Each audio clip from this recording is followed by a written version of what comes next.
only one thing to say to the tax increasers. Go ahead, make my day. If we lose freedom here, there's no place to escape to. This is the last stand on earth. Those who would trade our freedom for security have embarked on this downward course. Whether we believe in our capacity for self-government or whether we abandon the American Revolution and confess that a little intellectual elite in a far distant capital can plan our lives for us better than we can plan them ourselves. Conduit News Radio with Paul Harrell is on now. Hello, ladies and gentlemen. Thank you so much for being with us today. My name is Paul. Happy Tuesday out there. You found the intersection of conservative ideas and reality. I'm just doing a little reading this morning. A stealth war.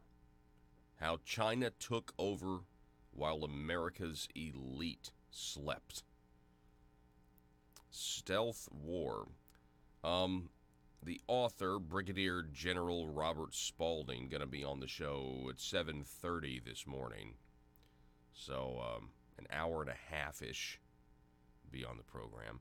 I understand this book is available October 1st, or it says hardcover October 1st of this year.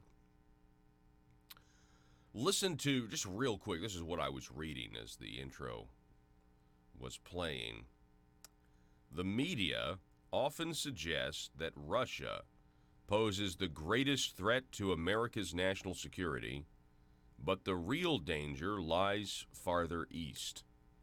While those in power have been distracted and disorderly, China has waged a six-front war on America's economy, military, diplomacy, technology, education, and infrastructure, and they're winning.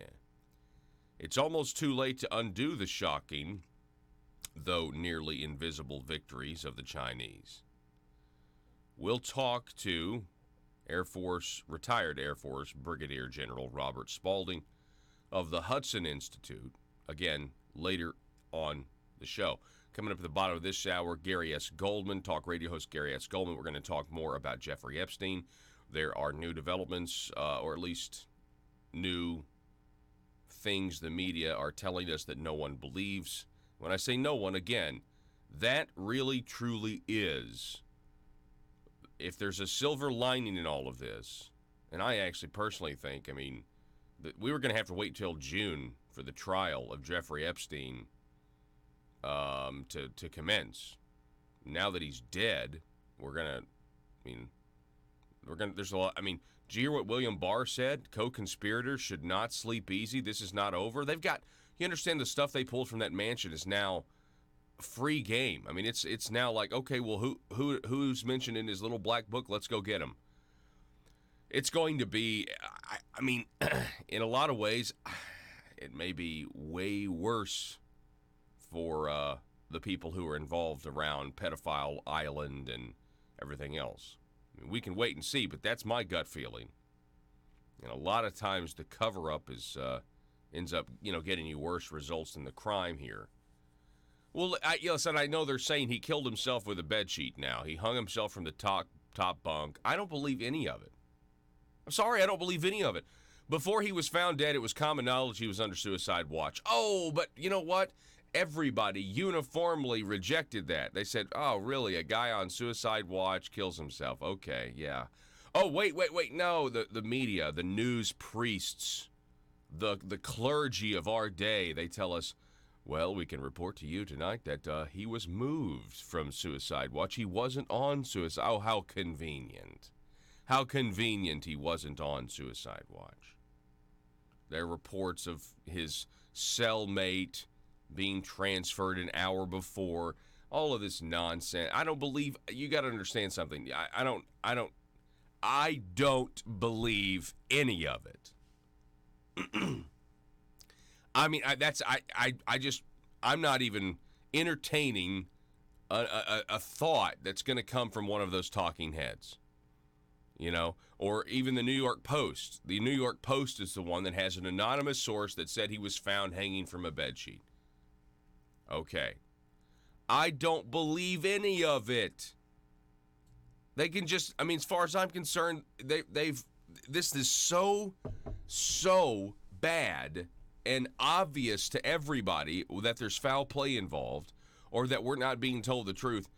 It doesn't really matter what they say at this point, because we now have a healthy American skepticism that has been activated here on the left, in the middle, and on the right, and nobody's believing what the media says. And that's why, you see the screen here. Who can you trust? Who can you trust? And you can't trust many. And you have to be able to, you have to have a longer memory than a lot of politicians and the media give you credit for. You have to, who has been saying certain things and they wind up to be true, right? Can you trust the President of the United States?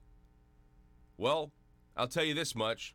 The media certainly doesn't want you to listen to him or trust him. He comes out and he says he was wiretapped. And the media say he's a conspiracy theorist.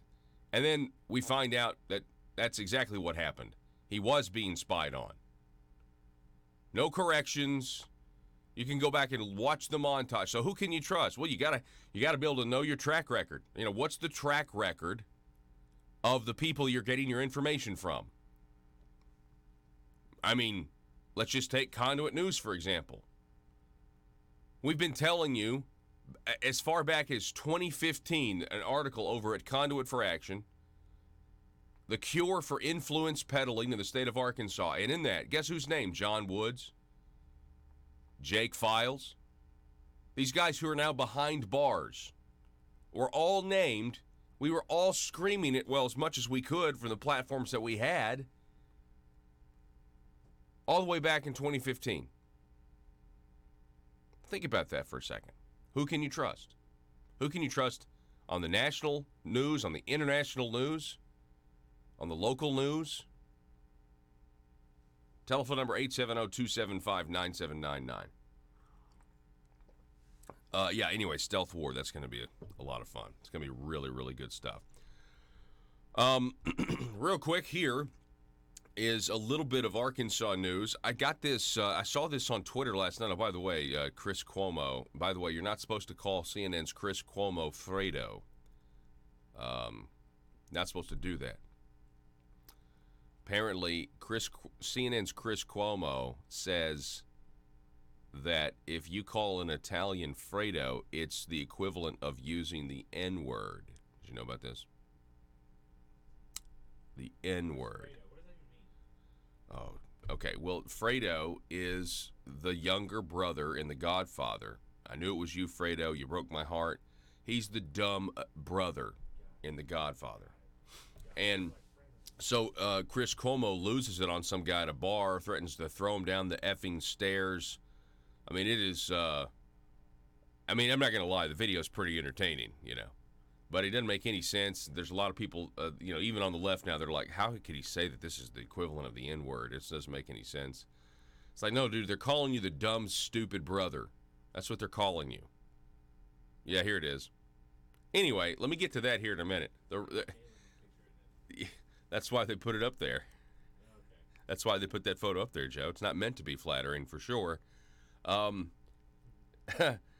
me get to that in a minute. But so while I was watching this unfold on Twitter, I came across this from the Eastern District of Arkansas. Operation Mad Hatter has led to the multiple arrests in Central Arkansas. 15 defendants are in custody after the DEA led to several arrests, or the DEA Operation Mad Hatter. What a cool name that is. Led to several arrests this morning as part of a federal drug investigation. Operation Mad Hatter has resulted in the identification of several drug traffickers and the seizure of large quantities of cocaine, ecstasy, meth, and heroin. Operation Mad Hatter, run by the Organized Crime Drug Enforcement Task Force, is an ongoing DEA domestic cartel initiative investigation. Today's arrests, this is from, again, the Eastern District of Arkansas, the U.S. Attorney's Office. Today's arrests follow the unsealing of an indictment of 19 individuals who were charged by a federal grand jury on August 7th. Of those, 15 are now in custody, and law enforcement has made contact with the remaining 4 defendants. In February 2019, DEA made the first arrest related to Operation Mad Hatter, and today's arrest stemmed from activity uncovered during the ongoing investigation. 10 defendants had been arrested throughout the investigation, and the remaining 5 were arrested this morning, completing this phase of the operation. During the course of Operation Mad Hatter, investigators seized 17 kilograms of methamphetamine, 4 kilograms of cocaine, 249 grams of crack cocaine, over 1 kilogram of heroin, over 200 diverted prescription pills, and over $107,000 in assets and numerous firearms. The charges in Operation Mad Hatter are an example of the continued pressure we will apply to drug trafficking organizations. Now, my question is, I wonder if these drug traffickers, I wonder if they know anything about other kinds of traffickers. U.S. Attorney Cody Highland said protecting our citizens from the violence that surrounds drug trafficking is a top priority for our office, and we appreciate the efforts of our law enforcement partners who were instrumental in carrying out this investigation. Anyway, you can read the rest there, but that's big news, ladies and gentlemen, and that's good that we have these people off the streets, that we have, listen, there's no question there's violence that surrounds this type of stuff, and we can talk about the war on drugs and how effective it's been. Hasn't been that effective.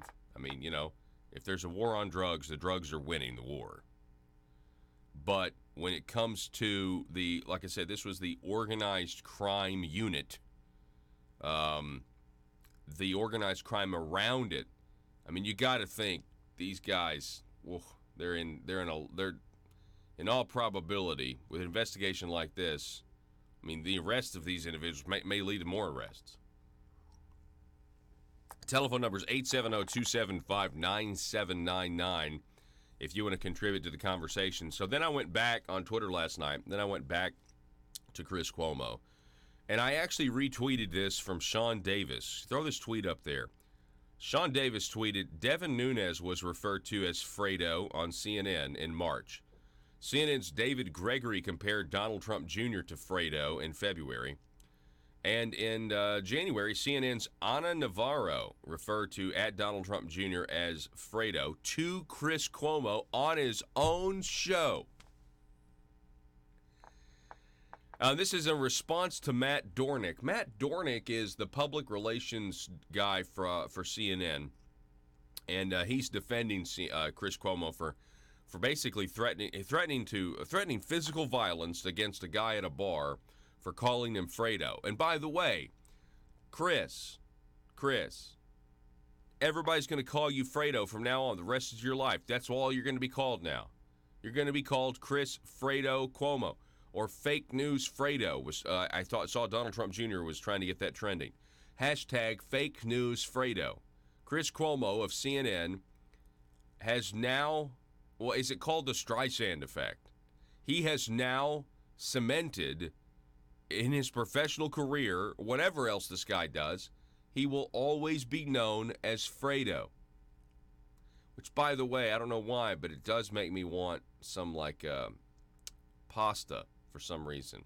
It's like, is there a pasta sauce named Fredo? Alfredo sauce? Oh, Alfredo. That's probably what I'm thinking. That's the association. Yeah, because if there was just a Fredo pasta sauce, it would be kind of weak and, sniveling. And, well, it would betray you. You'd think it was good, and then it would betray you, and you wouldn't find out till you guys were down in Cuba. Oh, I'm sorry, Cuba. Godfather Part 2. Yeah. Anyway, what does he say in that movie? What is that guy's name? And he comes in there, Michael Corleone. He comes in, and Fredo. Mo Green. Mo Green! You don't talk to a guy. You don't talk to a guy like that. Mo Green like that. You straighten my brother out? 870-275-9799. Yeah, I kind of like movies a little bit. Matter of fact, I made this video. I made this video the other day. I'm sitting there, and my daughter has got this thing where she now likes to close doors. She loves to, take the doors, door to the hall or door to the kitchen, so she'll close them.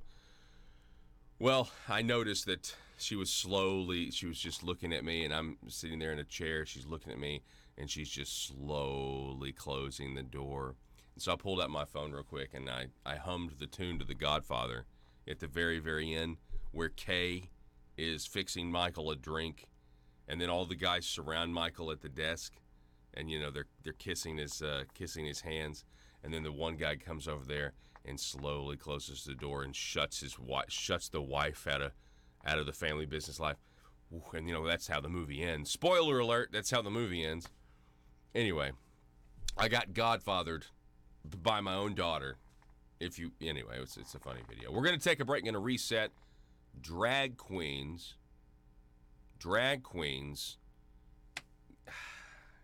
teaching kids how to twerk at a library in London while parents look on and laugh. What? It's so gradual, isn't it? I'll give you that story next. It's sad, though. It's really sad. Hurt my heart. We're going to take a break.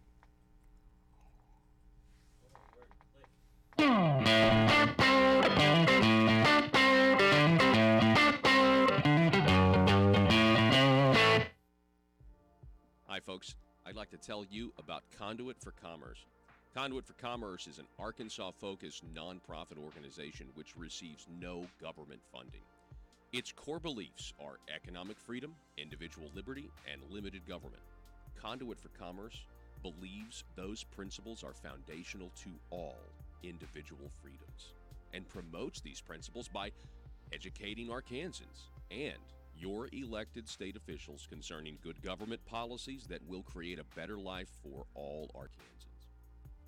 These traditional conservative values have proven throughout history to lift people from poverty, achieve individual desire, and assist in the pursuit of happiness. Conduit for Commerce operates on the basic belief that these principles and ideals of the American founding are worth conserving and renewing at each generation, especially today.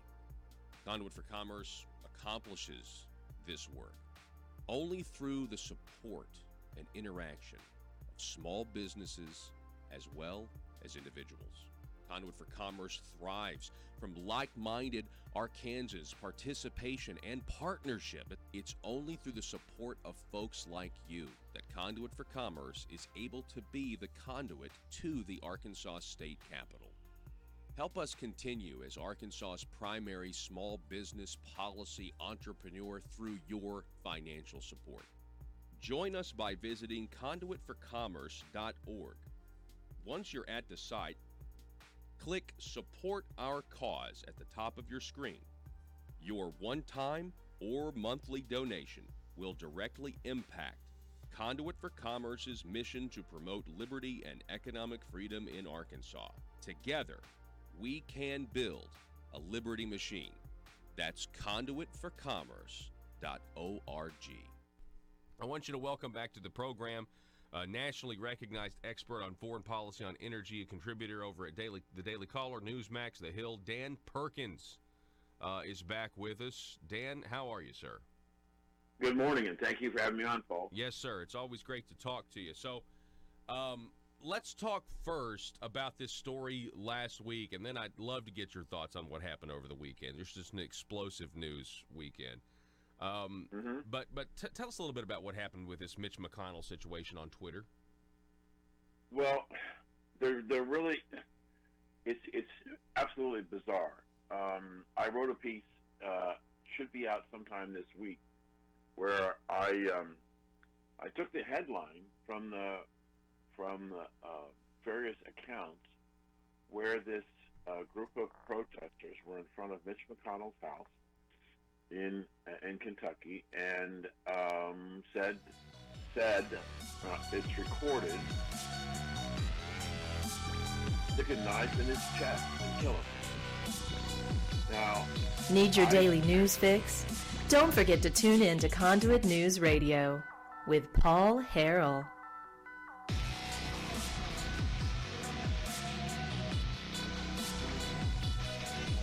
They can't suicide us all. 870-275-9799 is telephone number if you want to contribute to the conversation. 870-275-9799. So you guys have heard about drag queens teaching kids before.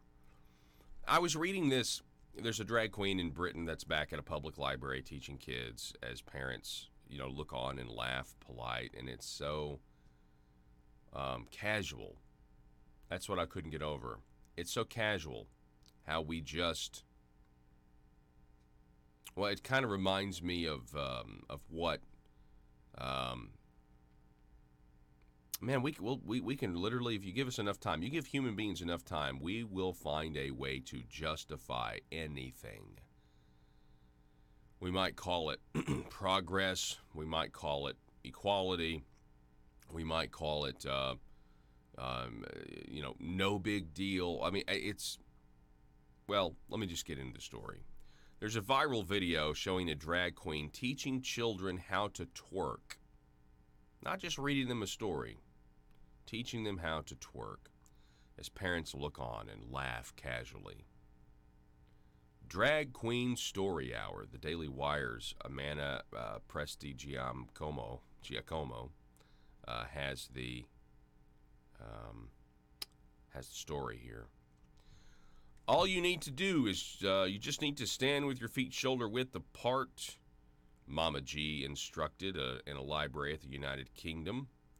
And then you crouch down in this sort of position so your bum is sticking out. Then you just move your bum up and down like that. And that's twerking. Let me just go ahead and show you the video. Scroll down to the very bottom. This is what is happening in the UK. I'm sure it's happening in some places in America, but it's probably going to be becoming more and more prevalent in our society in all probability. Go ahead and Little watch dances this. from Fortnite. Does anybody know any of the dances from Fortnite? Oh, then you are a credit to your community. But most of all, Michael likes to twerk. Now, does anybody in this room know how to twerk? All right, well, it's quite important to the story, so I will just give you a very quick demonstration. All you need to do is you just stand with your feet sort of shoulder width apart, like so, okay? And I'll show you at the side, so you get a better view that way. And you crouch down into this sort of position here, so your bum's sticking out. Hope you're taking this all in. And then you just move your bum up and down like that, and that's twerking. Now. Okay, man. I mean, what do you say to something like that? It's pretty messed up, isn't it? I mean, is it evil? I mean, something to me, my gut, like when I see kids and I see these parents, and that's considered progress, I think that is evil. I also kind of feel like it's sexual exploitation. How does this, now, in Britain they're going to say, well, we can't discriminate, this is, there's nothing wrong with this. C.S. Lewis once wrote that the greatest evil is now not done in the sordid dens of crime that Dickens loved to paint. It's not even in concentration camps and labor camps. In those we see its final result. But it is conceived, ordered, moved, seconded, carried, and minuted in clean carpeted, warm, and well-lighted offices by quiet men with white collars and cut fingernails who do not need to raise their voice. Hi, folks. I'd like to tell you about Conduit for Commerce. Conduit for Commerce is an Arkansas-focused nonprofit organization which receives no government funding. Its core beliefs are economic freedom, individual liberty, and limited government.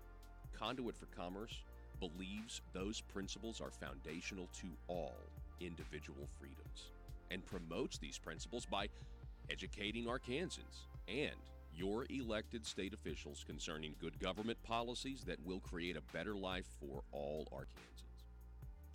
These traditional conservative values have proven throughout history to lift people from poverty, achieve individual desire, and assist in the pursuit of happiness. Conduit for Commerce operates on the basic belief that these principles and ideals of the American founding are worth conserving and renewing at each generation, especially today. Conduit for Commerce accomplishes this work only through the support and interaction of small businesses as well as individuals. Conduit for Commerce thrives from like-minded Arkansans' participation and partnership. It's only through the support of folks like you that Conduit for Commerce is able to be the conduit to the Arkansas State Capitol. Help us continue as Arkansas's primary small business policy entrepreneur through your financial support. Join us by visiting conduitforcommerce.org. Once you're at the site, click Support Our Cause at the top of your screen. Your one-time or monthly donation will directly impact Conduit for Commerce's mission to promote liberty and economic freedom in Arkansas. Together, we can build a liberty machine. That's conduitforcommerce.org. I wrote this piece because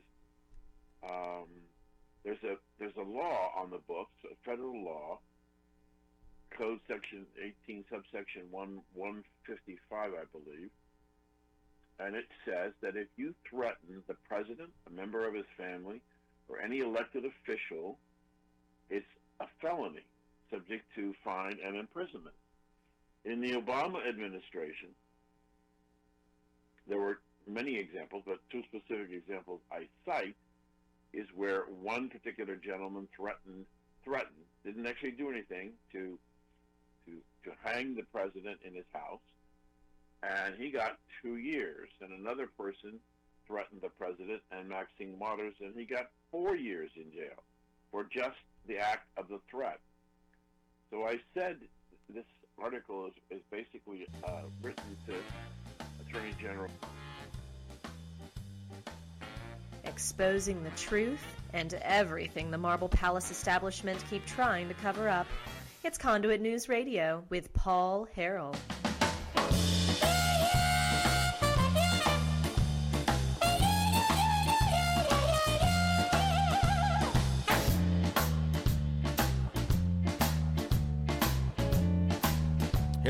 Here we go, ladies and gentlemen. Welcome. You got to watch out for bed sheets, because bed sheets can kill, especially when you're supposed to be on suicide watch, and you were on suicide watch, and then you weren't anymore. Like, I believe any of this stuff. I don't believe any of this. I don't believe anything. And I think the one thing here that is comforting is that nobody believes what they're being told from the media. And the media actually can't stand that, by the way. So we're all conspiracy theorists now. Pick your own conspiracy theory, I guess. But I don't think many people believe that this guy actually killed himself. Okay? Let's talk. Actually, I want to get Gary S. Goldman on the line. Gary is a nationally recognized host, business, politics, and lifestyles, a weekly talk show airing on WCRN 830 in Metro Boston, Massachusetts. Gary S. Goldman, how are you this morning, sir? Good. How are you doing this morning? Thanks for having me on. Absolutely. It's always great to talk to you. What was your reaction to this fiasco with Epstein? Well, was I in shock over it? No, I've been waiting. I hate to say this, but I've been waiting for the day the bulletin came across that he had was found dead in his cell. Look, I think you just put it very well. I don't think if any people out there that believe that he hung himself, based on everything that we know about the conditions that he was in. First of all, the inmate that occupied a cell either with him or was in there was sort of listed the way the cells are made up, what the clothing he's supposed to have, and it would be impossible to hang yourself. I mean, when you go to write, they give you a rubber utensil that you can't even keep. So they usually put everything in perspective so that you do not try to do this. But there's obviously something fishy here. Something went terribly wrong. You know, I had a caller last night or yesterday that laid it out to me and said, "Look, this could, as much as we don't want to admit it, this could just be, you know, the worst set of the worst storm that came about at once." I don't buy that at all, Paul. There's, you know, the guards. They had a story for everything. The guards were on overtime. Well, shame on us if we're allowing that to go on in the prisons to begin with. He wasn't being watched. But how do you take someone off of suicide watch if they attempted, at least that's what we're told, to commit suicide less than a week ago? Every expert that you talk to, every doctor that you talk to, says that's not the protocol. So look, there's something being hidden here. I'm not going to go as far to say as I think he's alive. I don't believe he's alive, but I don't think he killed himself. Mm-hmm. Yeah, there are some people that think this whole thing was, you know, staged and, you know, faked his death and that sort of thing. I you know, at this point, honestly, I'm not willing to rule anything out because, and I just have no faith in, what the media is telling us. I mean, at all. And you know, then of course, Gary, we have the situation where, you know, Clinton body count was trending. I mean, most people think that this, you know, that the Clintons had the most to lose here. Then you have people on the left that are like, no, Donald Trump. And then you have the media that is now using this as an example of how, what they say, conspiracy theories can spread so fast across social media, and these media companies are not doing enough to suppress it or to control it. And I'm thinking, you guys peddled a Russia collusion conspiracy theory with no evidence for 2.5 years. And you're going to lecture us about, you know, I think there's a lot of people out there, Gary, that are starting to use their intuition. And I don't think necessarily that intuition is wrong. No, I agree with you. And yeah, I mean, look, they peddled that narrative regarding Russia for 2.5 years. And now they're trying to change the narrative and tell us how wrong it is to spread these types of stories. And it's, you know, the president shouldn't be tweeting this. Well, I agree with you. I think, and hopefully people are going to use their intuition and start thinking outside the box and not listening to what social media has to say and what the mainstream media is trying to sell to them, because it's proved to be wrong. And look, anything is possible here. Anything is possible. But, you know, it's funny, when I did a poll on the show the other day, and when I said, Jeffrey, you know, what happened to him? And Clinton, everyone that called, it was the Clintons. Now, I don't know if it's the Clintons. I don't know. I think there were a lot of people, I think, ready to face some charges over whatever he was doing at these homes of his and on these trips they went on. So it could be 1 million people. But, you know, the Clintons do come to a lot of American minds first and foremost, which is comical in one regard and sad and very sad in another when you look at it from a different perspective. Well, I mean, yeah, if you look at it from the fact that, I mean, this particular show is broadcast across Arkansas, we kind of wear it with it's kind of an albatross around our neck because, you know, they got their start here in this state, and now look at them, you know? And it's kind of like, shucks, you know, what did we do by starting these guys on their path to power? And just with the information that came out last Friday that they released, obviously, you know, I just believe that someone did not want this guy around to talk, to even try and make any type of deal. Because I think, you know, whether people, you know, were leading us to believe that he thought he was innocent, he was going to get off. I think he knew that he was going to be in jail for the rest of his life. And there were even talks that he was willing to start talking to some prosecutors to lessen the load a little bit. So there are a lot of people that have a lot to lose. I know up here in the Boston area, you know, Dershowitz is defending his character on a daily basis for the allegations that are being made against him. And I don't know. I mean, look, I'd be surprised if Alan Dershowitz was involved with something like this. But he's got to, you know, at some point we're going to find out who was involved and who wasn't involved. But it's very interesting, the people that are being pulled into this. And I think there are a lot of people not sleeping at night. Well, with Dershowitz, I mean, to me, it just seems like it was a honeypot. I mean, I think that's what Epstein was running here. I mean, do you think he was essentially running a blackmail operation for himself or for somebody else? Right. You agree with that? There's no doubt. Right, yeah. rue you in. Then once you're there, we have you. And there could have been people there and just normal circumstances that got tied into something that they didn't anticipate that is much worse than they could have dreamed of. But the guilt by association also takes place. And look, at people can make all the allegations you want. You just have to be able to prove that they're false. And I'd be very stunned and surprised if Dershowitz was involved in this in any level. But again, nothing surprises me. So you mentioned on Friday, and this is, I think, why this just was such wildfire this weekend. On Friday, documents relating to this this alleged victim, Miss Guthrie, how she was sex trafficked from powerful man to powerful man. Also encounters with Epstein and his girlfriend. Former Senator George Mitchell, former senator from Maine, implicated here. Former New Mexico Governor Bill Richardson, who is a Clinton soldier, implicated. And the next day, and then MIT professor who's dead, a hedge fund manager, and then there's many more to come. Those documents are still going to come out, by the way, because it was related to another case. And now, and then he winds up dead the next day. I mean, this is why this was such a volatile situation, right? Right, and you couldn't make, it's a great storyline for a movie or a book, obviously, but when information comes out like that, you would have thought they would have been watching Epstein even more, just the fact of depression, and the worries, but the fact that if he was telling people, and there's an inmate that has come forward and said he was telling people that he was afraid for his life.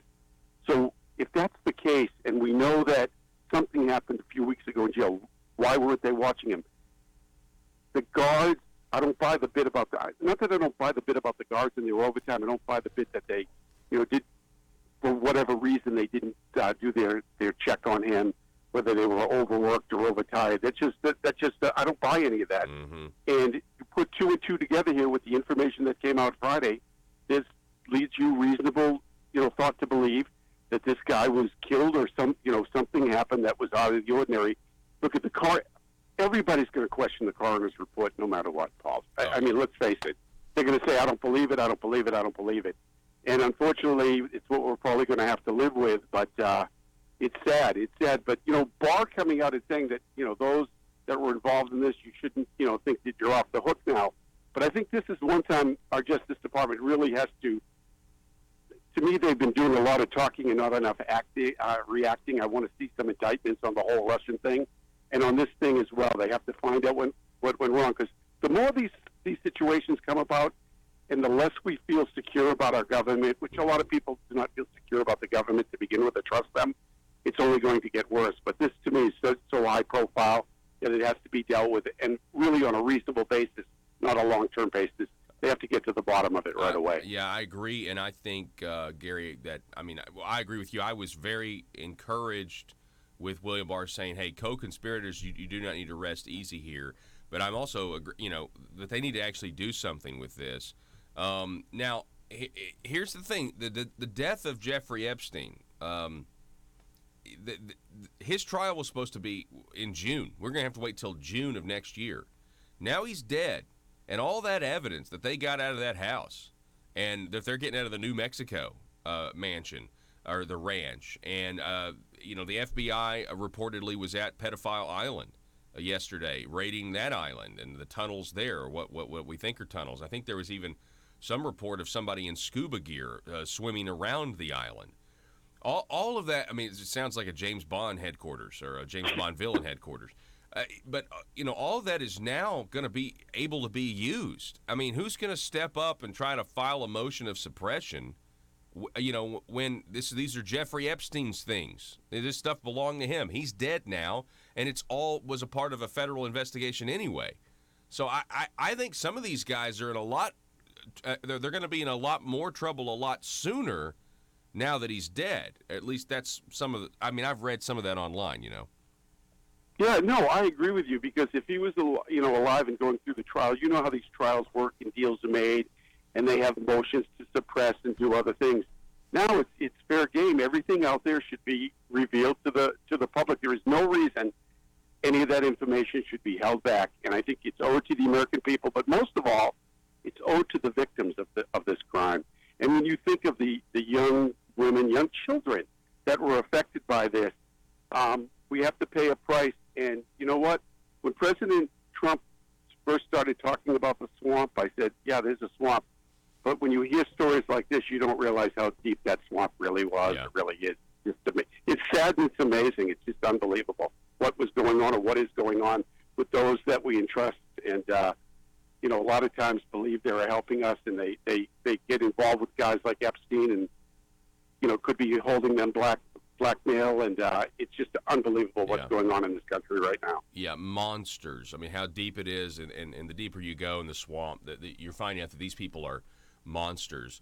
We're talking with Gary S. Goldman. All right, I got one more question for you. You mentioned the president. So I on Instagram, I follow some pretty popular accounts, and they put out memes. And some of them are not as tasteful as they should be. But one of them is Worst Buy. It's got the Best Buy logo, but it's Worst Buy, and they take products and they'll change a few words to make it like a really who would want to buy that? It's pretty funny. And then the other guy his name is Trash Can Paul. I know it's weird, but he's this Instagram account that I follow. And they both posted the same meme, which was Pirates of the Caribbean escape to Pedo Island.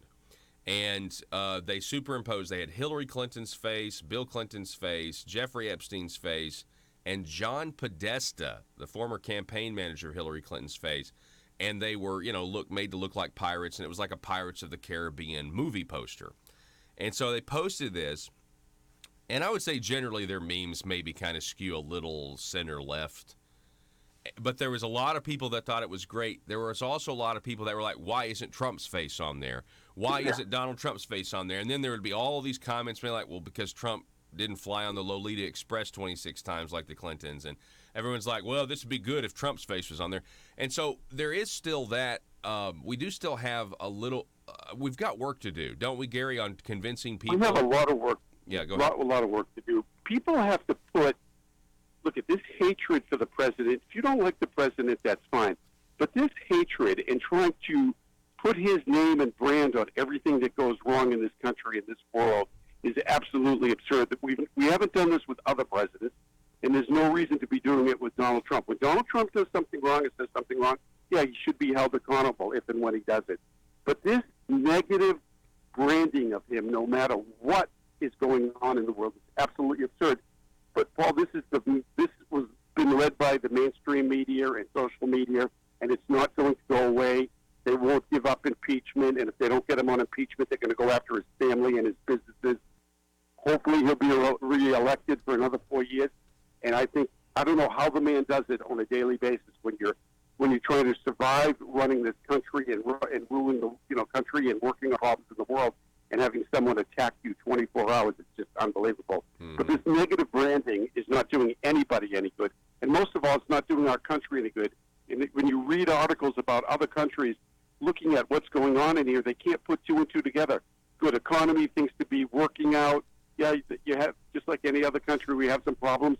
But this negativeness about the president, this hatred for the president is just, it's too much, and I think it's gone way too far. Well, yeah, but specifically trying to tie him to Epstein, and yeah, okay, everything, and 19, everything, to Epstein. They want him to be somehow. If they could tie Trump to Epstein, there'd be another. Let's go after him for that. Never mind the Clintons. Never mind anyone else. But that's exactly what they want. They want to tie him to him. It's not going to happen. Well, yeah, you're exactly right, because in 2002, to the New Yorker magazine, he essentially outed Jeffrey Epstein as a pedophile. Right. You don't do that if they've got blackmail on you. In 2005, he threw him out of the club in a public way. You don't do that if Donald Trump is not afraid of Jeffrey Epstein. Okay? Right. Under his administration, they arrested the man. All right? They definitely knew each other. They partied together in 1992 with girls who were of age, very clearly of age, and then they did have a falling out. But the left has done a good job. As a matter of fact, I found some talking points from one of these liberal David Brock's organization. I can't remember what it is. And they're telling people in order to combat what's going on social media right now, make sure that you bring up Trump and Epstein, you don't bring up the Clintons, and do not, whatever you do, direct people to actual court documents, because the court documents, Gary, you know this, released on Friday, they also exonerated the president of his association with Epstein concerning, underage women. And that's gotten no headlines virtually anywhere in the mainstream press. And so, anyway, we're going to keep watching this. Gary S. Goldman, host of Business and Politics and Lifestyles in Boston. It's always great to talk to you, sir. I appreciate your insight. I appreciate your time this morning. Thank you. Have a great day. All righty, folks, we're going to take a break. 870-275-9799. This is the telephone number. If you would like to contribute to the program, you can call, you can text. Coming up at the bottom of the next hour, very excited to talk to Brigadier General, retired U.S. Air Force Robert Spalding of the Hudson Institute. Got a book coming out in October entitled Stealth War, How China Took Over While America's Elite Slept. We're going to talk to him about everything China is doing. And, yeah, I'm certainly going to ask him about, what he thinks is going on, and when China comes into these states and, tries to build, their communist Chinese entities up here in America. We'll talk about that. Don't go anywhere. Back in just a moment.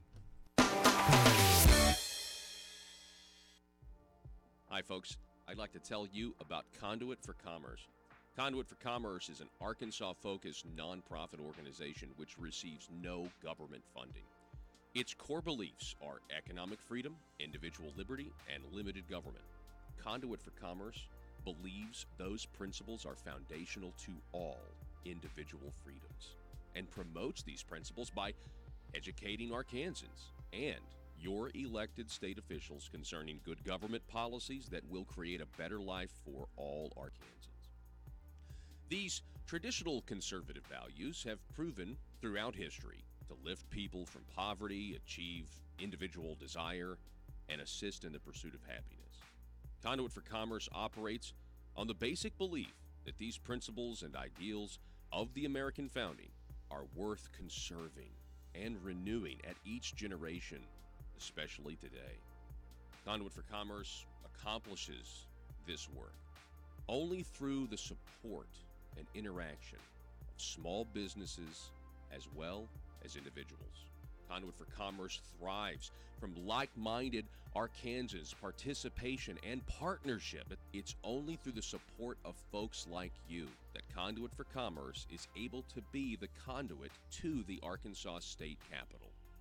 Help us continue as Arkansas's primary small business policy entrepreneur through your financial support. Join us by visiting conduitforcommerce.org. Once you're at the site, click Support Our Cause at the top of your screen. Your one-time or monthly donation will directly impact Conduit for Commerce's mission to promote liberty and economic freedom in Arkansas. Together, we can build a liberty machine. That's conduitforcommerce.org. Barr, why is it that when President Trump was threatened, for example, by Peter Fonda, his son Barron was threatened to be taken away from his mother and thrown into a cage with the two pedophiles, or that the Secretary of Homeland Security should be stripped naked and beaten, he was never prosecuted? Mm-hmm.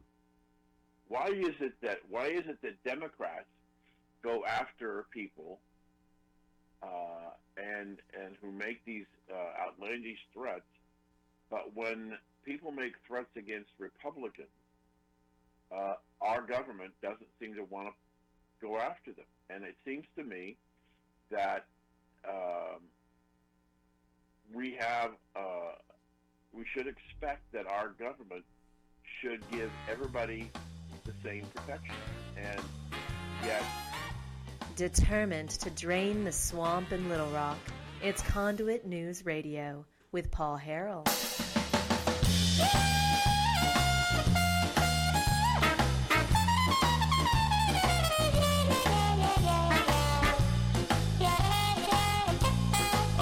When we come back, see, what do we got? Next, the top of next hour, let's talk a little bit about Governor Hutchinson on Talk Business and Politics. This headline from Roby Brock, Talk Business and Politics. Governor Hutchinson says gun control legislation, quote, not the right solution to hate crimes and mass shootings. We'll talk about this when we come back, coming up at 7:05. Did anybody see this story? Real quick, Bill Gates. Bill Gates flew with Jeffrey Epstein on the Lolita Express in 2013 with the man whose charity aims to empower young girls, joining the serial pedophile 4 years after he left prison. After he left prison. How is this guy still like a thing? Like, how is he still... And you'd think people would stay away from him with a 10-foot pole unless he still had blackmail on everybody, like, from a long time ago. Who is Jeffrey Epstein working for? I mean, they say he's left behind a diary, black book that is very, very damaging to a lot of people. Anyway, now that doesn't mean anything. Now it doesn't. It doesn't mean anything necessarily. But how many more people are we going to find out that, took plane rides with this guy? And then, and well, Joe and I were just talking about the condition of that plane. What else do we have? Oh yeah, again, coming up at the at the bottom of the hour, we're going to be talking with Brigadier General Robert Spalding over his new book, Stealth War: How China Took Over While America's Elite Slept. I want to make sure that you check that out. Some other headlines: casino talk held illegally, according to residents. I don't know what's going on in Pope County. I am very concerned. I mean, I feel for the residents of Pope County because just from what I can see, it looks like Pope County is going to try to move to go ahead and put that casino in. And I just think it's certainly a microcosm of what can happen when elites who don't even live there can dictate how a local community should live. And they wrote a casino into the Constitution, and other people who don't even live in Pope County voted for it, and so now it's a thing. And then slowly but surely they pick people off. They start to sway public opinion, and they get people to go along with something that they 2 years ago would have not even considered. And they're starting to adopt this argument in Pope County that says things like, well, it's coming here eventually, so we might as well step up and be for it so we can control it a little more, control where it goes. What I believe you're starting to see in Pope County with the casino that nobody wanted at first is a microcosm of why we have the private option Medicaid expansion Arkansas works. Nobody wanted it at first, but it was available. And it was the forbidden fruit. You're not supposed, but over time, you just couldn't stand to not try to go get some of that money. Now, hey, make no mistake about it. I mean, like, if a local community wants a casino, then put a casino in there. I don't care. Okay, that's not what I'm saying. I'm not trying to make a moral judgment. Right? There are plenty of people who don't have gambling addictions. There are plenty of people who do have gambling addictions, and that's a serious problem as well. And we know what follows casinos. Okay. But I'm not trying to make some sort of moral judgment. I'm just saying, from my observation, from what I'm reading in the headlines, from what I'm seeing, this was something that the people were against. People from outside the county voted it in, and now, slowly but surely, people are starting to say, well, maybe we need one after all. And I kind of think maybe it was all according to plan. The news and talk of Northeast Arkansas. This is News Talk 101.3 FM and 12:30 AM KBTM, Jonesboro, an EAB radio station. Hi, folks. I'd like to tell you about Conduit for Commerce. Conduit for Commerce is an Arkansas-focused nonprofit organization which receives no government funding. Its core beliefs are economic freedom, individual liberty, and limited government. Conduit for Commerce believes those principles are foundational to all individual freedoms and promotes these principles by educating Arkansans and your elected state officials concerning good government policies that will create a better life for all Arkansans. These traditional conservative values have proven throughout history to lift people from poverty, achieve individual desire, and assist in the pursuit of happiness.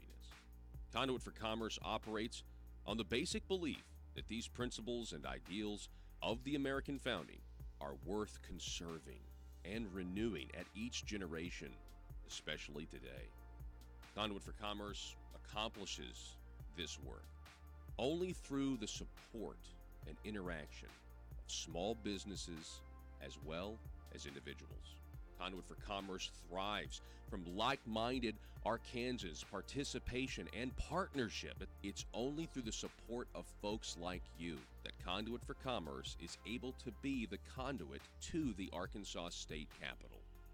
Help us continue as Arkansas's primary small business policy entrepreneur through your financial support.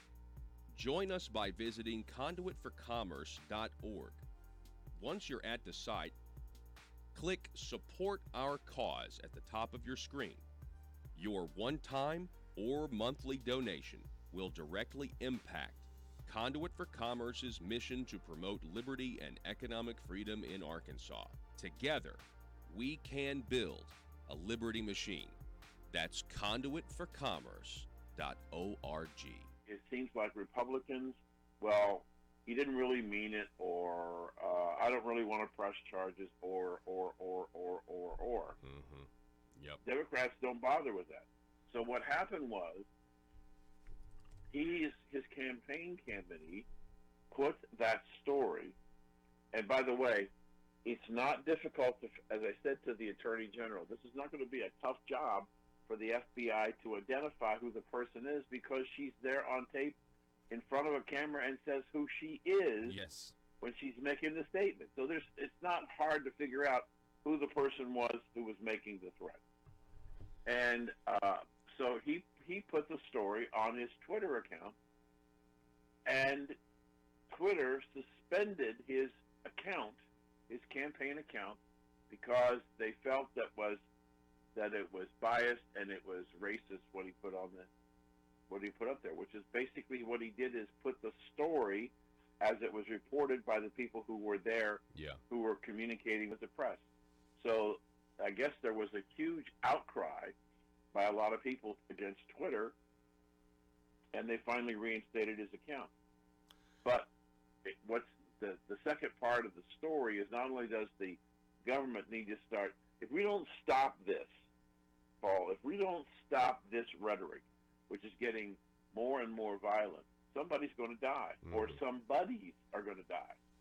And there doesn't seem to be any concern when it's Democrats attacking Republicans. And I think there's a double standard here, and I think it's wrong. We should be enforcing the law. If people knew what's going on, they would agree with me that there are consequences when you threaten the life of an elected official. And there's no question. There's no you go to jail. There's no but question. If we Yeah, and no, Dan, I mean, you're right. And then there's also the social media angle to all of this that's only going to get worse. You know, Twitter, once again, I mean, you know, they don't care that it's the majority leader of the Senate. You know, they're going to censor him because they just don't like the fact that leftists are exposed as advocating for violence. I mean, that's clearly what that is. And so that's going to get even worse in the next year leading up to 2020. Oh, sure. Well, you know, I think I tend to agree with you, but I would put one caveat on the table. There are things going on in our country that the left and the social media doesn't.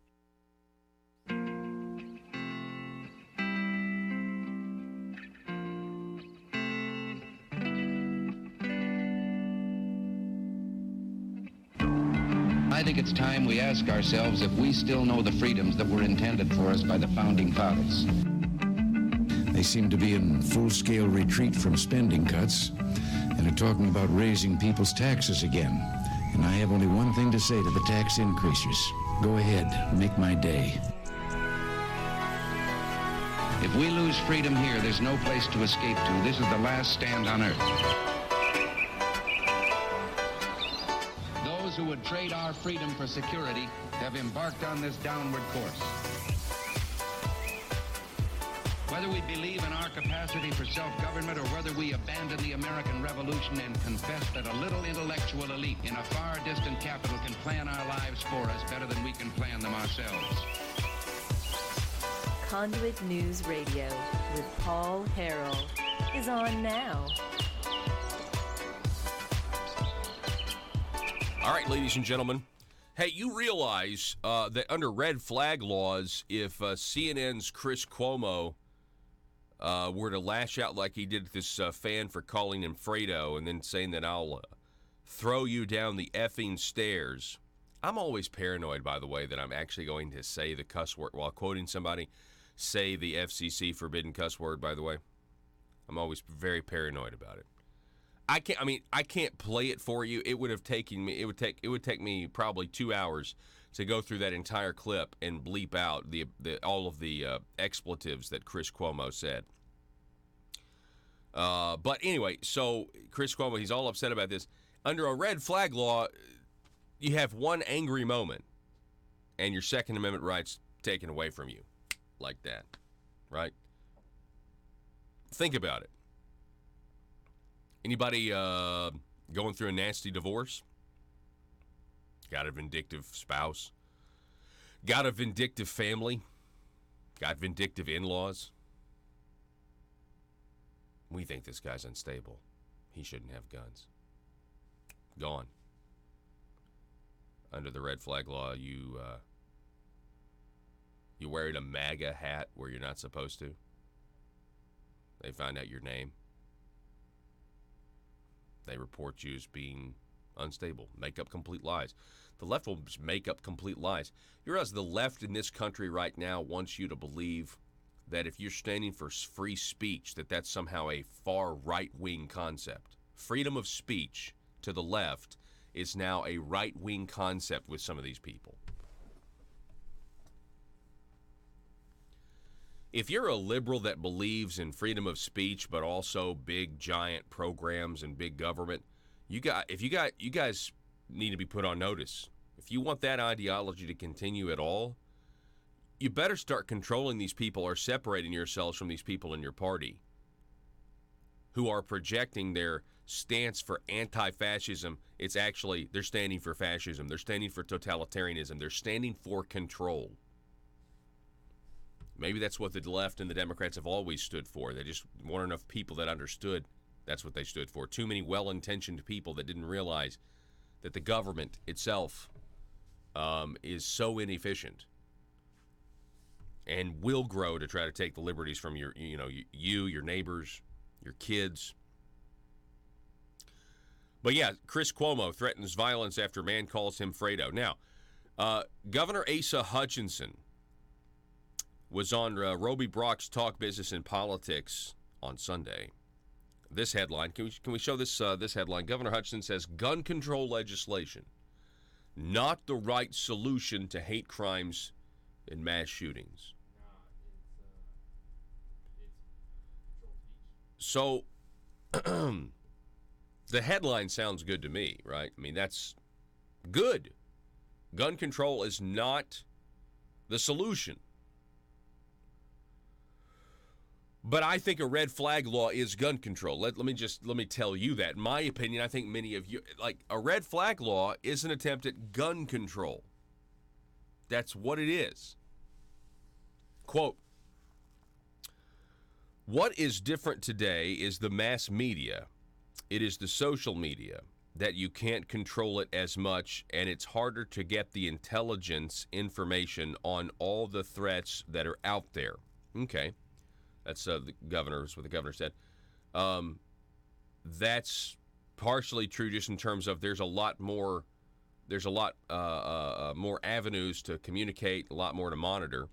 Although we've got a pretty big government and a pretty big surveillance state, these social media companies are essentially the government themselves. I mean, they've already been subverted by. I mean, I saw the Snowden documents. I mean, I know what's been going on. We know they've got all these duplicative programs that do the exact same thing.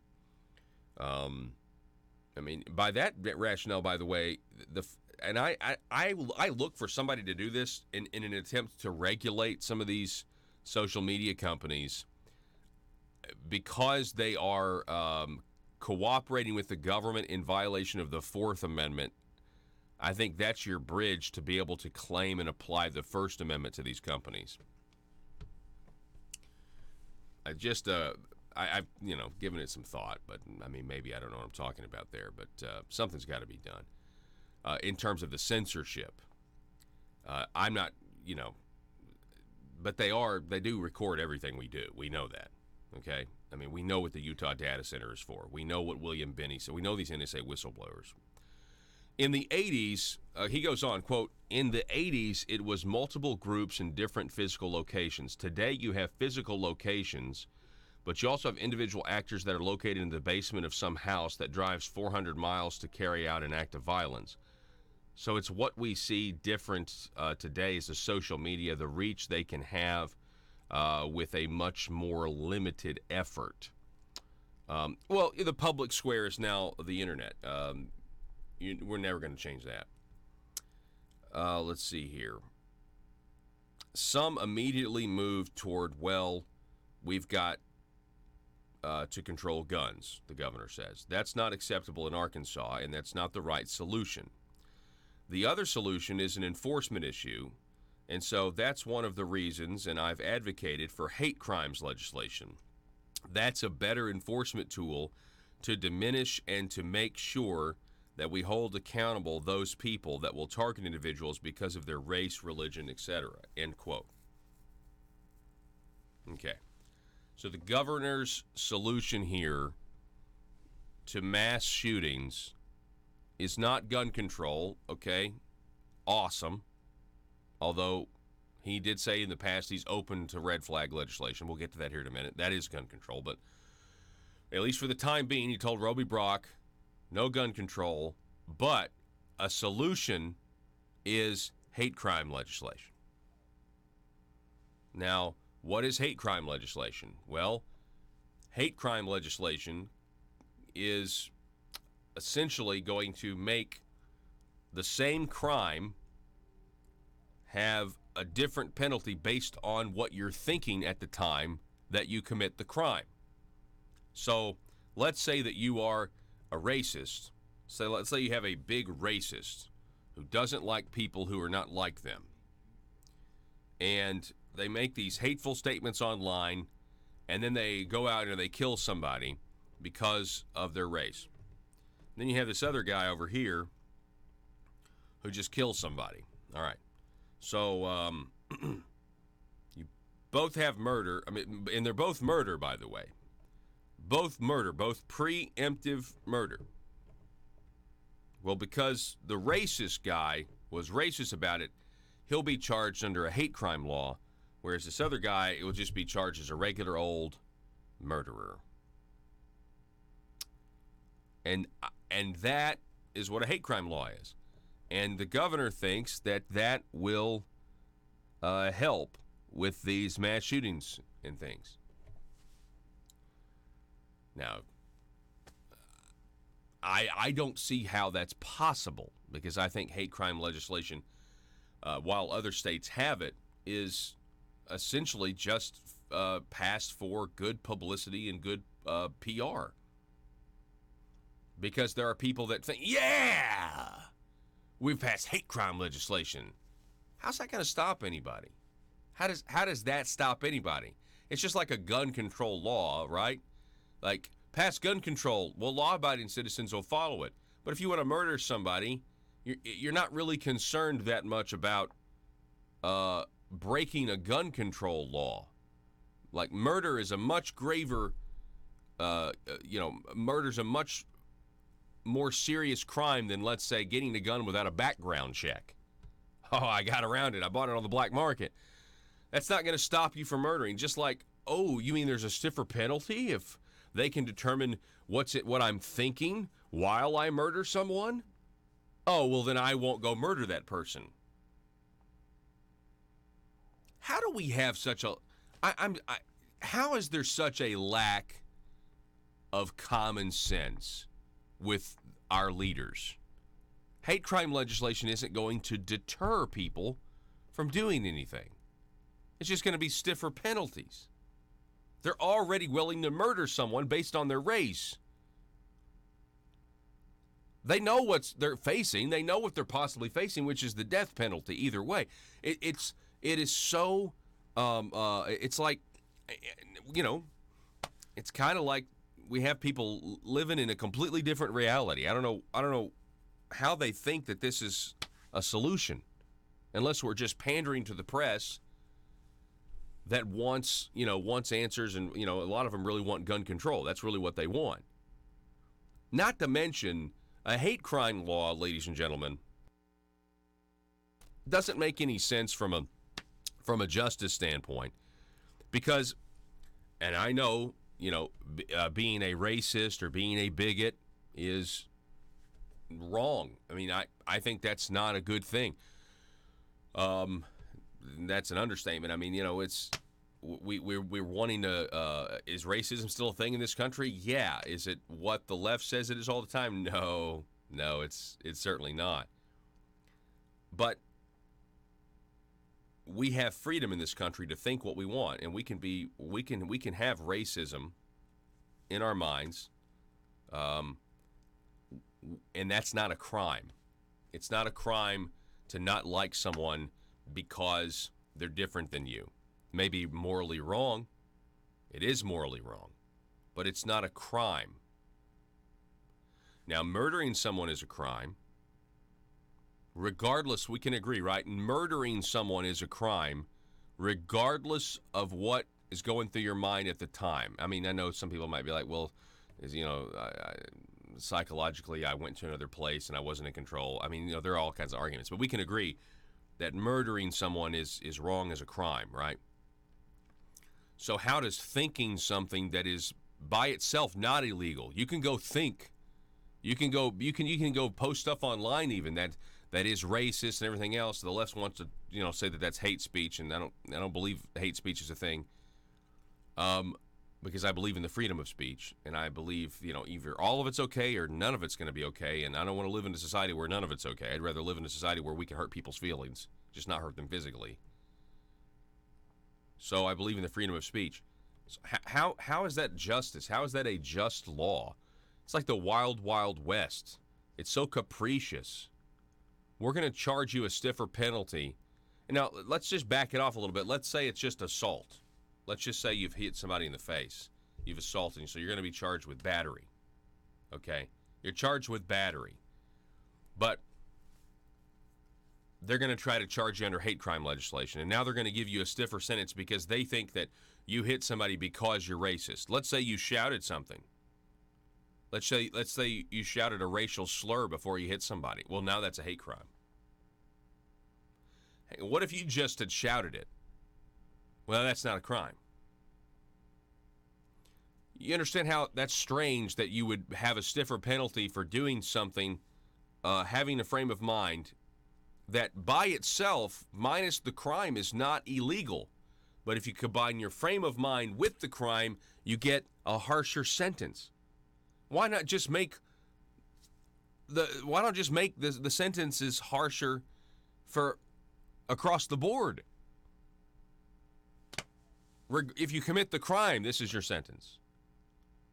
I'd be willing to have a conversation about that, but not this.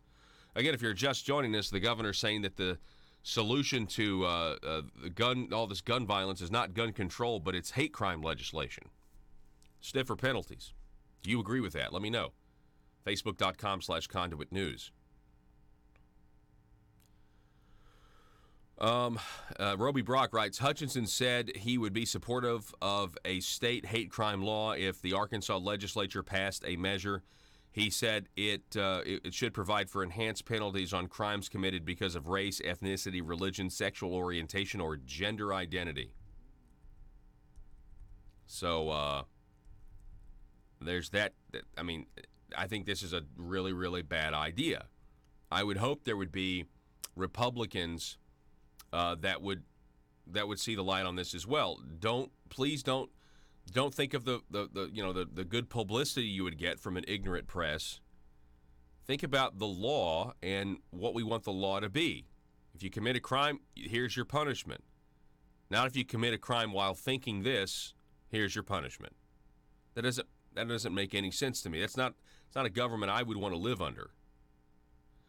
Roby Brock, the governor, also said that he believes there's an increased surveillance of domestic terrorist threats such as white supremacy groups, just like the country ramped up its monitoring of foreign threats in the wake of 9/11.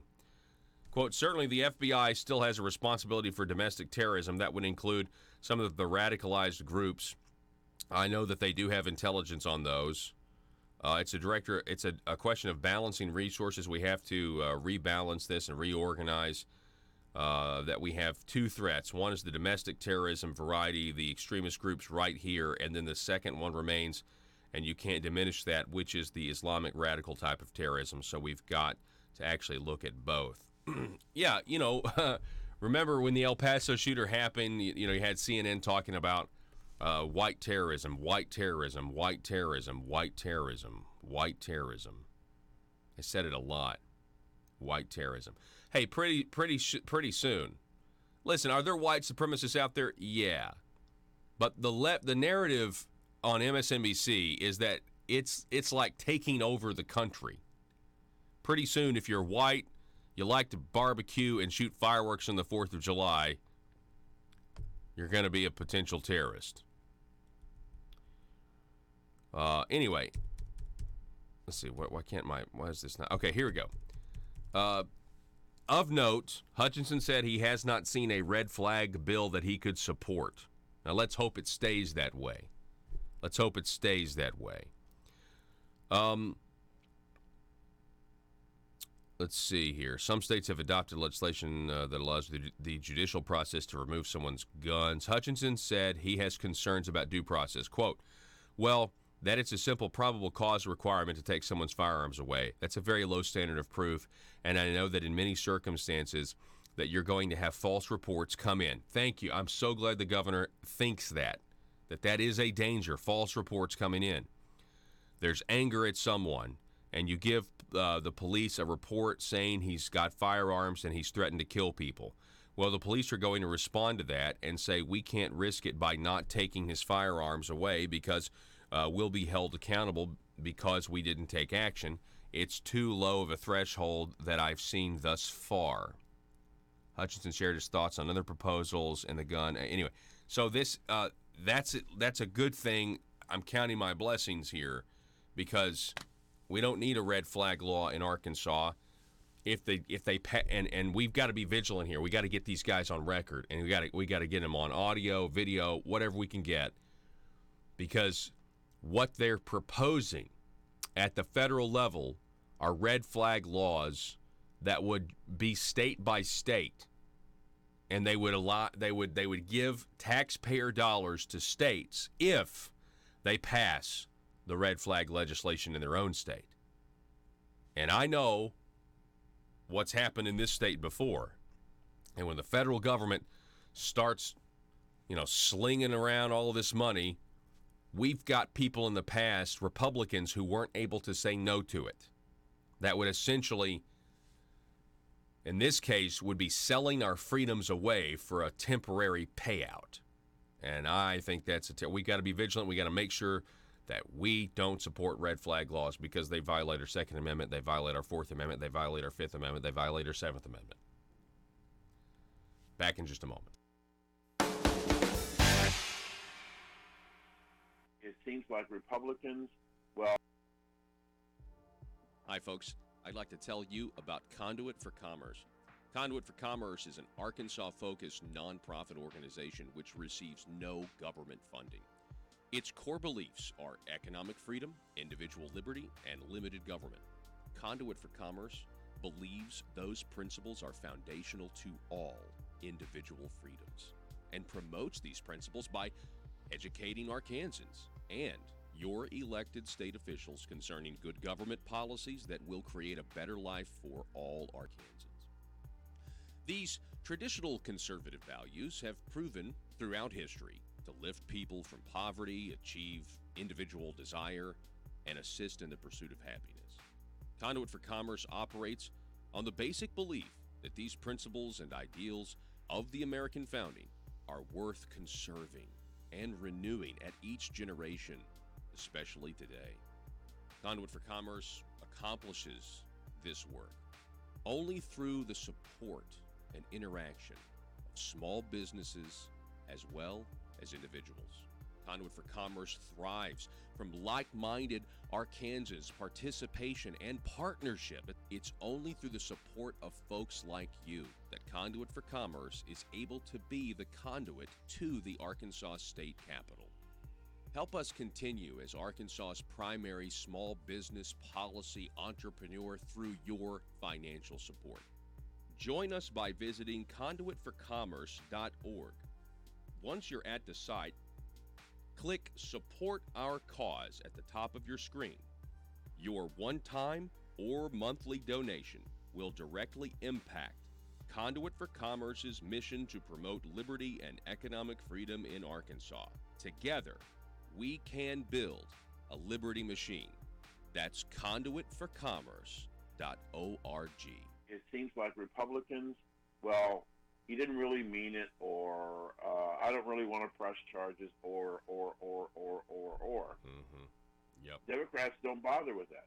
So what happened was, his campaign committee put that story, and by the way, it's not difficult to, as I said to the Attorney General, this is not going to be a tough job for the FBI to identify who the person is, because she's there on tape in front of a camera and says who she is. Yes. When she's making the statement. So it's not hard to figure out who the person was who was making the threat. And so he put the story on his Twitter account, and Twitter suspended his account, his campaign account, because they felt that it was biased and it was racist what he put on there.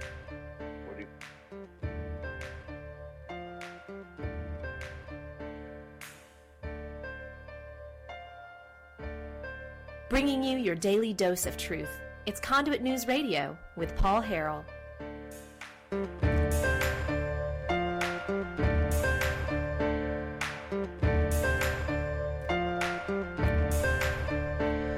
Interesting. Yesterday in the wake of this Epstein story just absolutely blowing up even more, that the Drudge Report decides to put up on their on their front page the struggling farmers, Trump ruining our markets, no one's buying our product. Look, there's no question that that's happening. I just think it's so interesting. Like, knowing what I know now about what the Chinese are doing, trying to outlast the president, hoping they can negotiate with someone else.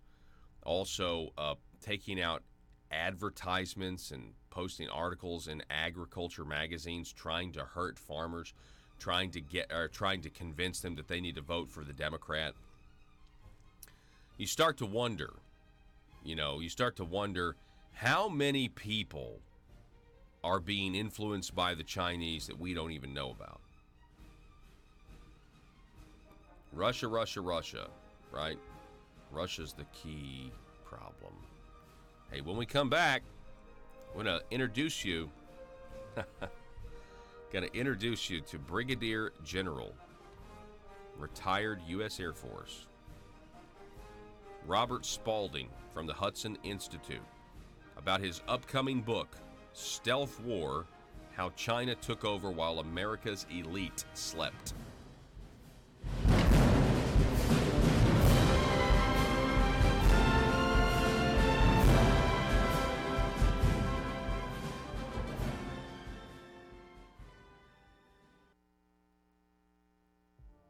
Hi, folks. I'd like to tell you about Conduit for Commerce. Conduit for Commerce is an Arkansas-focused nonprofit organization which receives no government funding. Its core beliefs are economic freedom, individual liberty, and limited government. Conduit for Commerce believes those principles are foundational to all individual freedoms and promotes these principles by educating Arkansans and your elected state officials concerning good government policies that will create a better life for all Arkansans. These traditional conservative values have proven throughout history to lift people from poverty, achieve individual desire, and assist in the pursuit of happiness. Conduit for Commerce operates on the basic belief that these principles and ideals of the American founding are worth conserving and renewing at each generation, especially today. Conduit for Commerce accomplishes this work only through the support and interaction of small businesses as well as individuals. Conduit for Commerce thrives from like-minded Arkansans' participation and partnership. It's only through the support of folks like you that Conduit for Commerce is able to be the conduit to the Arkansas State Capitol. Help us continue as Arkansas's primary small business policy entrepreneur through your financial support. Join us by visiting conduitforcommerce.org. Once you're at the site, click Support Our Cause at the top of your screen. Your one-time or monthly donation will directly impact Conduit for Commerce's mission to promote liberty and economic freedom in Arkansas. Together, we can build a liberty machine. That's conduitforcommerce.org. What he put up there, which is basically what he did is put the story as it was reported by the people who were there, who were communicating with the press. So I guess there was a huge outcry by a lot of people against Twitter, and they finally reinstated his account. But what's the second part of the story is not only does the government need to start, if we don't stop this, Paul, if we don't stop this rhetoric, which is getting more and more violent, somebody's going to die, or somebodies are going to die. And there doesn't seem to be any concern when it's Democrats attacking Republicans. And I think there's a double standard here, and I think it's wrong. We should be enforcing the law. If people...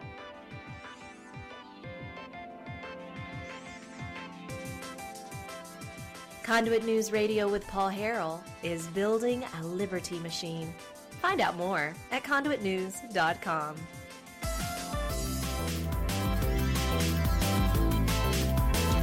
702-759-9799. That's the telephone number if you want to contribute to the program today. Folks, I want you to imagine for a second that instead of Mexicans coming across the southern border and, people from South America and Central America, instead of that, I want you to imagine that they were Russians. Well, can you imagine? The left would be all for border security at that point.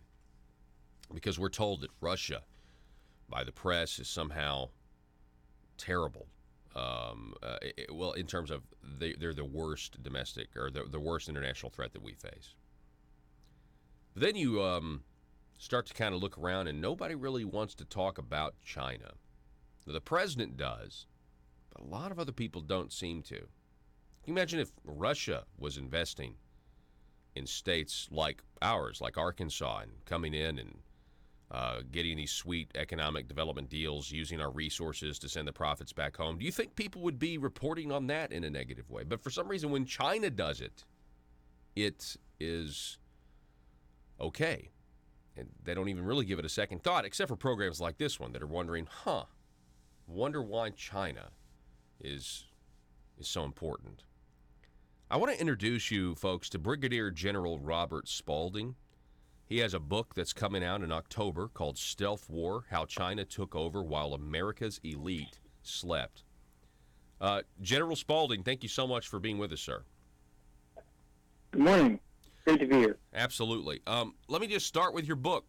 I mean, what made you want to write this book? I'm assuming it's, your experience in the U.S. Air Force. Well, I mean, so what I've been looking at for the last 6 years, Paul, is the essentially influence and infiltration of our country by the Chinese Communist Party. And, each day that, from the day in the Pentagon when I realized that we were in a completely different type of conflict that we really didn't understand, I've learned more and more about this. And so one of the reasons I got out of the military when I did, because I wasn't forced out, I voluntarily retired because I needed to get the story out to the American people. And essentially your analogy of invasion through the southern border is really a good analogy if you look at what's going on in Hong Kong right now, because there's reports that the People's Liberation Army have essentially sent people in to begin beating the protesters, not wearing PLA uniforms, but dressed as protesters. And so it is a really interesting analogy. I'm really glad you wrote this book. I mean, I've talked to one of Arkansas's congressmen about the dangers of China several times. Congressman Rick Crawford, he's on the Intelligence Committee in the House. He's certainly aware of it. Then, of course, we've got Peter Schweitzer, who's written about how China can get to the kids and kind of pay off and give good jobs to the kids of politicians. Why is it that this is allowed to happen? And when you say in the subheadline of your book, America's elite slept, what are some examples of them being asleep? Well, one of the things that the Chinese influence is, the Communist Party's influence is so subtle, because the only thing that they're trying to do is to condition us to continue what we've done since the end of the Cold War, and that is to believe that open markets lead to wealth and wealth leads to democracy. If we, as long as we continue to believe that if we're open to China, that they will democratize, they use that as a tool to get inside our own country. And so not only do they, essentially appeal to their beliefs of liberal democracy and its overall inherent value to people, they also appeal to them in a financial way. And so, Biden's son gets $1.5 billion from the Chinese Communist Party to start a hedge fund. You have numerous politicians, you have numerous folks on Wall Street, you have numerous corporate leaders that essentially have financial interests aligned with the Chinese Communist Party. And so it's very easy for them to say, hey, this is really makes sense. Let's stay open so that we can help democratize China, when the Communist Party has complete control over that process. You keep using the phrase, Chinese Communist Party. I'm glad that you do, but I'd like to, there really is no distinction. I mean, that's who's in control of China. And so, for example, I'd like to get your thoughts on some of their tactics. I think one of their tactics is to try to, it's kind of strange. They're a developing nation under the World Trade Organization rules, and yet they're a developing nation that can afford to invest billions in a state like mine, a state like Arkansas, where we have, I think, 3 or 4 deals where they're going to move these, communist Chinese entities. They're going to come here. We're going to give them our taxpayer dollars, going to give them all these incentives. And I think there's something wrong with that. And now these deals have been kind of put on hold because of the administration, Donald Trump's administration, in the trade policies of what he's trying to do. But is that a tactic that kind of is part of maybe their long 100-year plan to subvert us? Is to kind of move into the country through these deals that are under the guise of economic development? Well, they do not only do that here, they do it all over the world, and it's really a pattern they repeat over and over. Most of those investments will never actually materialize. What they'll do is they'll come in and they'll promise investment. They'll get the politicians to actually believe that they're going to come in, and then they have you, because if you don't do what they say, or if you make one decision that is untoward, and they'll say, oh, because of the decision, we're not going to invest the money. But in reality, most of these investments never materialize. In fact, there was a company called Faraday Futures that was making an electric car that was a competitor to Tesla. they cited their manufacturing facility right off the departure end of Nellis Air Force Base, one of our most secure Air Force bases. Then they went to the mayor of Las Vegas and had him go to the wing commander at Nellis to say, please do not protest the fact that the Chinese Communist Party is putting a very sensitive manufacturing facility right off the departure end of your runway, because Las Vegas needs these jobs. So it is absolutely a tool for influence. Yeah, we had some. There was in Arkansas some Chinese nationals last year that were indicted for trying to steal rice technology. There's other reports of somebody just walking up on a farm and taking a handful of soybeans. It's like what it's incredible. Now I'd like to get your thoughts again. We're talking, excuse me, with Brigadier General Robert Spalding, Senior Fellow at the Hudson Institute. I loved that speech, by the way, that Vice President Mike Pence gave last year at the Hudson Institute, detailing a lot of this stuff when it comes to the dangers of China at all levels, what they're doing, trying to influence, and militarily, economically, trying to essentially subvert the United States as the dominant superpower in the world. Where did some of this start? I mean, I remember Laurel Space, the missile guidance systems Bill Clinton approved in the 90s to start was maybe that the beginning of these technology transfers? Are you familiar with what Bill Clinton did in, I think it was 98? Yeah, I mean, that's how they got ICBM technologies, essentially, through commercial space launch. So this has been an evolving strategy on their part. What they saw, especially after the First Gulf War, is that, okay, they could not compete militarily with the United States, and so they needed to find another way. And so there's kind of three things that they looked at as to how they would design their strategy. One, they believed that nuclear weapons made the probability of war between China and the U.S. very remote. Nobody wanted to go there. And so they looked for another strategy to get at the United States. So how does a weaker power take over a stronger power? And throughout history, they have been much more aligned with the idea that you have strategies that are deceptive, that don't actually bring the risk of conflict, that actually allow you to subdue a foe. So it's really about winning without fighting. And so two things that they saw as a result of the opening up and the end of the Cold War: globalization and the internet gave them complete access to the United States. So think about if Commodore Perry had sailed into Japan and they had just opened up their society and said, come on in. That's essentially what the Chinese saw. They said, okay, we're no longer guarding the ports. We're no longer guarding the society because you can get access to them directly through the internet. We can drop ship you anything in the world directly to your home, including fentanyl, which could kill millions. They really realized that we were no longer fearful of losing our democracy to a totalitarian regime because we thought that we had won that confrontation, that competition with the Soviet Union, and it was just going to go away. And they said, okay, well, if they're going to sleep like this, then why should we spend a lot of money on military? We don't need to. We can slowly go in, buy up their companies, start to get their professors, their politicians, their corporate officials, their Wall Street investors to come on our side, start doing things for us, and we can slowly begin to erode the democratic principles that really underlie the United States. Again, we're talking with Brigadier General Robert S. Spalding, Senior Fellow of the Hudson Institute. His book coming out, Amazon says hardcover October 1st, 2019. Stealth War, How China Took Over While America's Elite Slept. What do you think about the president's policies toward China and the trade war that we're in, sir?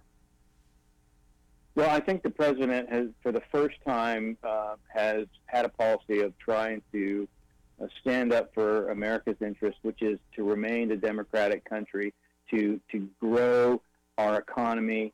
I think one of the things that you have to understand is that after China entered the WTO, from 2001 to 2017, America lost over 70,000 factories and over 3.4 million manufacturing jobs, with a lot of associated support jobs. So say somewhere between 10 to 15 million Americans that had long-term blue-collar jobs with healthcare plans and retirement that were just wiped out.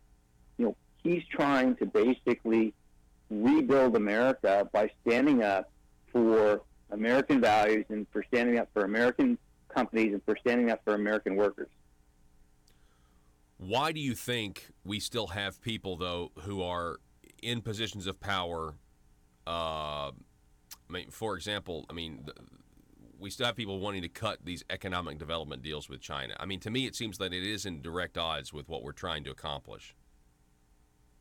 Because a lot of these companies, particularly on Wall Street, and a lot of these corporate, Fortune 500 companies, have billions of dollars invested in China, and they don't want to see those investments harmed. And so they're much more willing to look the other way as long as they can ensure that their balance sheets and financial statements aren't impacted by, going up against the Chinese Communist Party. So it's very much a financial and an economic competition war, which is why I call it a stealth war. It's happening right in front of our eyes, and it's basically selling out the American people to ensure that they could reap profits from the Communist Party. And I totally agree with you there. I was watching a movie the other day with my wife. It was a bad movie, the Meg, about the megalodon. And the last half of the movie, it was clear that the Chinese had some influence in this movie, because they painted the coast of China and there's this wedding on this yacht with a Chinese flag flying in the beach, and it was like, kind of 1950s Americana. Everybody was having a blast. Just made China seem like this amazing place. And so you can just, if you're looking for it, you can tell what's going on, and they're certainly having an influence in Hollywood. Well, look at in 2007, you had companies like ExxonMobil, AT&T, General Electric were the top 5 in market cap in the United States. Fast forward 2018, the FANG, Facebook, Amazon, Netflix, and Google had taken over. In 10 years, you're looking at the BATs, the Baidus, the Alibabas, and the Tencents. When they have all that data that currently the Facebook and Amazon and Google are getting on American people, and they're able to overtake and use that data, they're going to be able to influence your lives and things like, what you buy, whether or not you get a job. There was a guy in Omaha, Roy Jones, that worked for Marriott Corporation. He liked to tweet about Tibet, and the Chinese called up Marriott Corporation and said, fire him. Right? Here's a guy making $15 an hour and didn't know anything about China, and all of a sudden he lost his job. So this influence is happening at the individual level, it's happening at the corporate level, it's happening at the state level, it's happening across the country and really the world. Gosh, that's just unbelievable to me. Well, hey, I look forward to reading your book, sir. I thank you for your service in serving our country in the military. Brigadier General Robert Spalding, Sr., Fellow of the Hudson Institute. Please keep up the good work. I'd love to have you on again soon and talk more about this. Thanks so much. All righty, thank you. Folks, we're going to make a copy of this video. We're going to put it up at conduitnews.com. Go to subscribe to our YouTube channel. You want to click the subscribe button and then click the little bell to receive notifications. My name's Paul Harrell. We'll be back here in just a moment.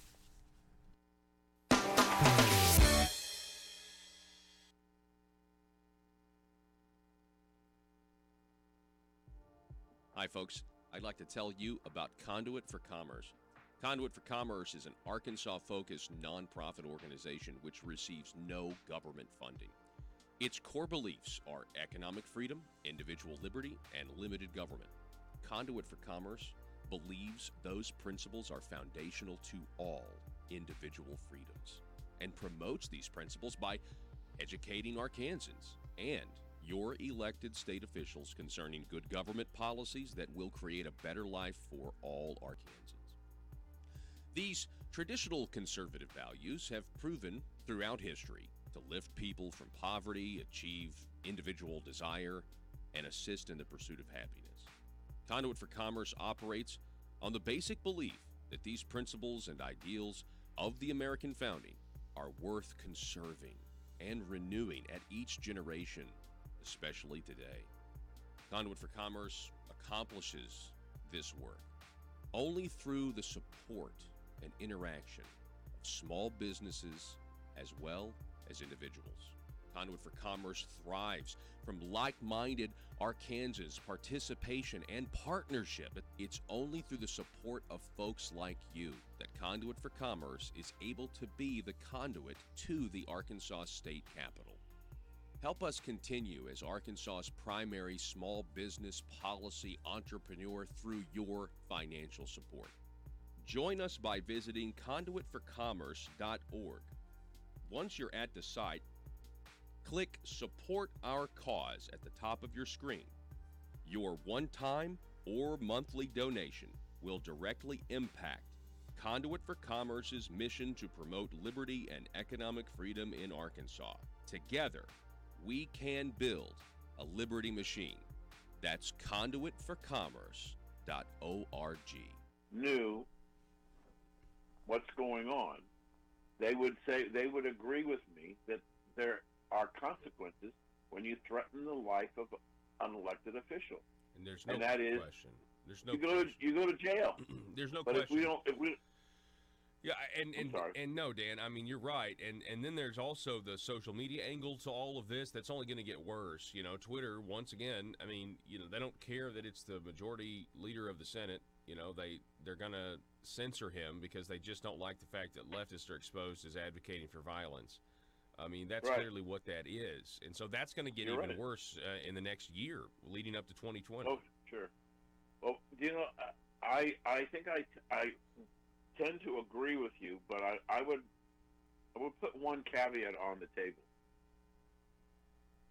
There are things going on in our country that the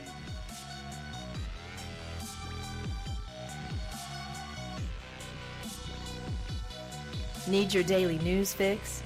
Don't forget to tune in to Conduit News Radio with Paul Harrell.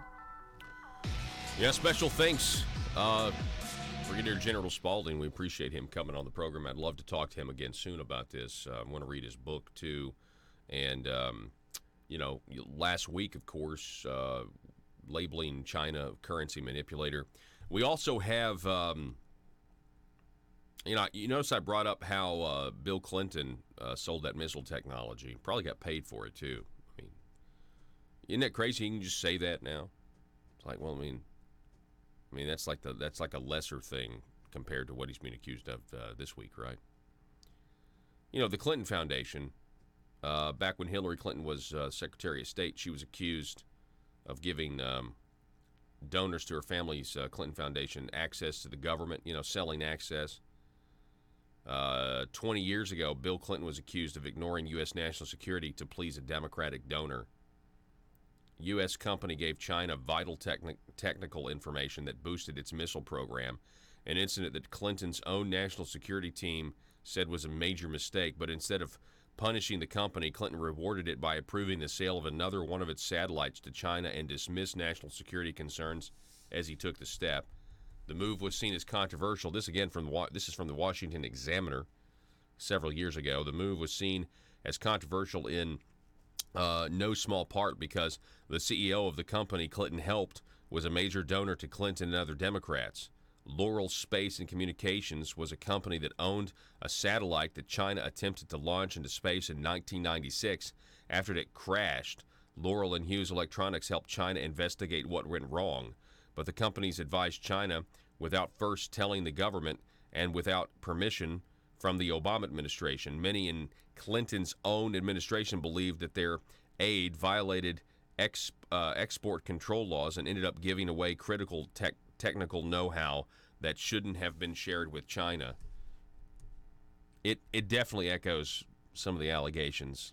I think it gave China a foothold for sure. I mean, 100% gave them a foothold. And here we are. You notice when I asked him why, knowing that the trade policies right now of the Trump administration are what they are, why would anyone pursue these deals with China? And he said money is the reason. I mean, essentially he said money. He said, well, because Wall Street. He said, because of Wall Street. They got all this money invested in China. That's why this would happen. Huh. That was certainly an interesting answer. So for all of Arkansas that's listening, the legislators who are listening, honest question: what are we doing with China? Mike Preston, the governor, the Arkansas Economic Development Commission. Why would we be working against the interests of the United States of America?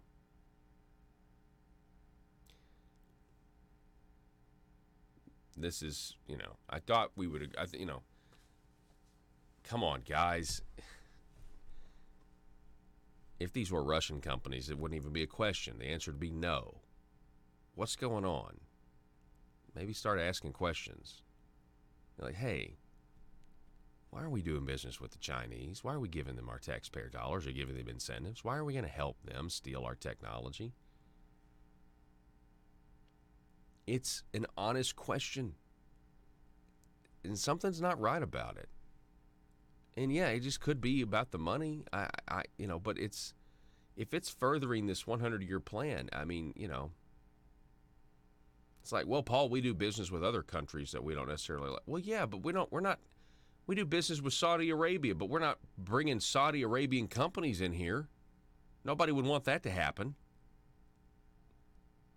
Have we forgotten what communism is?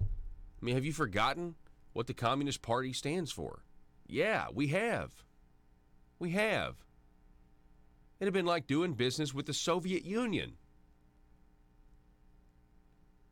We have been lulled to sleep in this. Lulled to sleep. And we just need to wake up. Our government in America here, we're not monolithic. That's very clear because we have a deep state that still can't get over the 2016 election and the outcome. We also have a less than unified government when it comes to the dangers of our geopolitical foes. And that's sad. Here's your meme of the day. We're going to post it at the Twitter page at Conduit News as well as Facebook.com/Conduit News. Joe, go ahead. Who's this one from? We've had several of these. This is courtesy of the number 4_touchdowns on Instagram. Here, it's a picture of Leonardo DiCaprio from the remake Great Gatsby. Had one of those, those nice champagne glasses, giving a toast. Here's to the coroner doing the autopsy on Jeffrey Epstein. It was nice knowing you. Let me know if you guys have any memes of the day that you would like to, submit. Just send them to us. It's very easy. We're on Facebook. You can do that anytime. Tomorrow on the program, we're going to be talking to the Arkansas Right to Life, Rose Mims, about an upcoming play that's going to be coming through Arkansas. I believe it's called Viable, Rogers, Jonesboro, Little Rock, Texarkana. It's going to be happening towards the end of September. But we definitely wanted you to, put that on your radar. It's always great to talk to Rose Mims with Arkansas Right to Life. Matter of fact, the next day we're going to be talking with the writer and producer of this particular play called Viable. His name is John Hoover. And these performances will be at no cost to attend. And so we want to definitely get the word out. I've watched a little bit of the play, and it's essentially about how a woman struggles through life, her marriage, her family, after she makes the decision to terminate a pregnancy, to kill her baby, and the emotional ramifications of what she's got to deal with, the therapy that she goes through. It's a very, very interesting play, very thought-provoking, just from what I've seen so far. We'll be talking about that through the rest of the week. On Friday, we'll be talking with Congressman Rick Crawford and Congressman Bruce Westerman at 7:05 and 7:33 on Friday. You don't want to miss that. We've got to go and end the show, and we'll be back tomorrow for another Go Arkansas Be Safe.